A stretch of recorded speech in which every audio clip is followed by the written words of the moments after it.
अस्सलामु अलैकुम वरहमतुल्लाहि वबरकातुहू।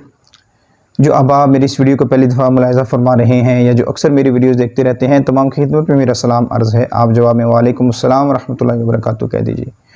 आज का अमल बहुत ही प्यारा अमल है, या मालिकु या मलिकु या मलिकु। ये तीन इसम जो मैंने आपके सामने पेश किए, ये तीनों अस्मा हैं। जो शख्स ये चाहता है कि मैं जो भी दुआ करूं वो फ़ौरन कबूल हो, मैं जो भी मांगूं मुझे फ़ौरन मिले, मेरी जो भी ख्वाहिश है वो फ़ौरन कबूल हो, यानी कि वो अपने हर काम में ये चाहता है कि ये चीज़ जल्दी हो।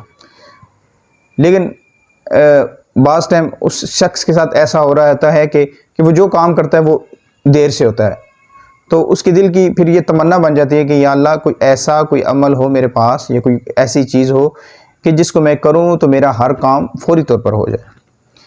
तो ऐसे अहबाब के लिए आज की वीडियो बहुत ही ख़ास है, इसको आप तवज्जो से समाअत फरमाएं।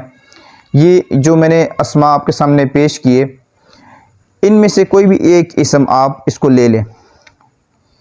इमाम अली रज़ा रज़ियल्लाहु ताला अन्हु फरमाते हैं कि ये इसम बहुत ही सरीउल इजाबत है, यानी कि इन तीन अस्मा में से अगर आप कोई एक इसम उठाते हैं और उस इसम को आप पढ़ते हैं जी कितनी मरतबा, 8100 मरतबा, 8100 मरतबा पढ़ते हैं और उसके बाद आप दुआ करते हैं, और जो आपके दुआ के अंदर आपका जो मकसद होगा इंशाअल्लाह अज़्ज़ा वजल वो ज़रूर ब ज़रूर पूरा होगा।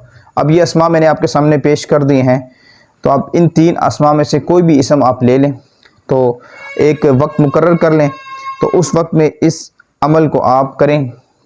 कम से कम आप 21 दिन या 40 दिन इस अमल को करें, इंशाअल्लाह अज़्ज़ा वजल आपकी दुआएं कबूल होना शुरू हो जाएंगी। अस्सलामु अलैकुम वरहमतुल्लाहि वबरकातुहू।